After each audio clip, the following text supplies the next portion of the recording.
बिस्मिल्लाहिर्रहमानिर्रहीम, अस्सलाम वालेकुम। वेलकम टू एग्रीकल्चर गुरु। आज की हमारी जो वीडियो है ये टिंडी के ऊपर बनाई गई है। काफ़ी दोस्त भाई कह रहे थे कि आप अपनी टिंडी की जो फसल है उसके बारे में एक छोटी सी अपडेशन बता दें कि आजकल किस तरह की फ़सल चल रही है, कितनी उसकी प्रोडक्शन आ रही है।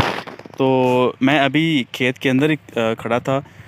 तो पहली बात तो ये है कि आज तारीख बताता चलूँ कि आज 28 नवंबर है और ये जो हमारी फ़सल लगी हुई है ये 4 सितंबर को हमारी फ़सल लगी थी।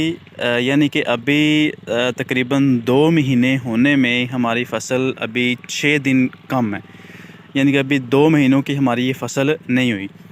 तो बेसिकली इसके बारे में एक तो पहले बात मैं ये बताना चाहता हूँ कि हमने इसकी जो फ्रूटिंग है ये टोटल ये हमारी आज 5वीं चुनाई हो रही है और तकरीबन हमारे 1 एकड़ के अंदर एक चुनाई में 20 से लेके 25 के दरमियान हमारे जो हैं वो तोड़े वो निकल रहे हैं। और रेट भी इस वक्त तकरीबन मुनासिब ही है।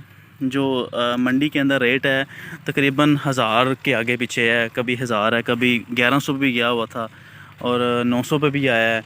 लेकिन इस दफ़ा जो फल की मिकदार है, बेसिकली मैं बताना ये चाह रहा था कि इस दफ़ा जो हमारा फल है, बाकी भी दोस्तों भाइयों ने ये कहा है कि इस दफ़ा जो फल की मिकदार है वो कम है।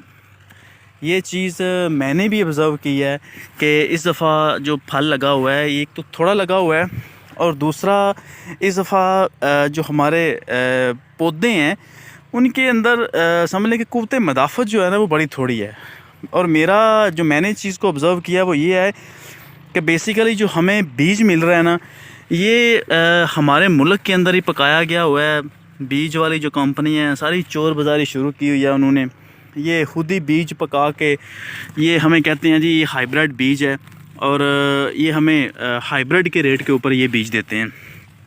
एनीवे जो ज़मींदार हैं बेचारे मज़लूम हैं, गरीब हैं, ये जुल्म शुरू से सहते आ रहे हैं और शायद इन्होंने आगे भी सहते रहना। बात इसमें बताने वाली ये है कि कल ही इसको पानी लगाया है, 1 बोरी DAP, आधी बोरी SOP पोटाश जो है वो डाली है इसके अंदर, ईज़ा बयान का इसके ऊपर स्प्रे की है। और इसके इस वक्त इससे फ्रूट फ्लाई का भी अटैक हो रहा है।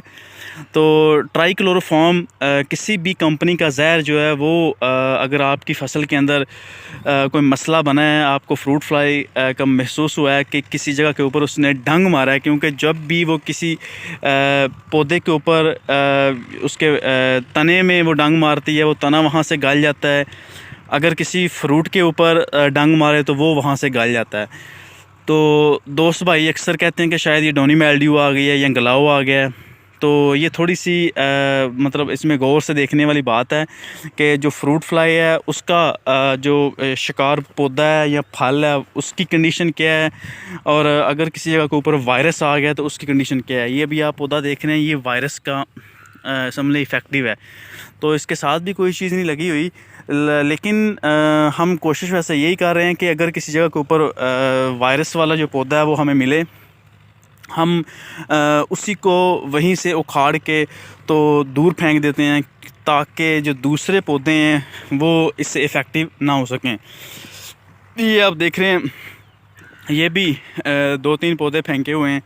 ये तकरीबन टोटल हमारे पास जो जगह है ये इस वक्त ये वाला जो खत्ता है ये 6 कनाल का है और इसके अंदर तकरीबन 6 ये 7 8 9 तोड़े हैं वो तोड़ लिए हैं और तकरीबन 3 कनाल जो है वो चुन ली गई है और 3 कनाल जो है वो पीछे अभी फ़िलहाल रहती है। तो एवरेज तकरीबन यही आ रही है हमारी 20 से लेके 25 के दरमियान तोड़े आ रहे हैं। रेट्स फिर वही बात बताने वाली है, तकरीबन 1000 के आगे पीछे रेट है।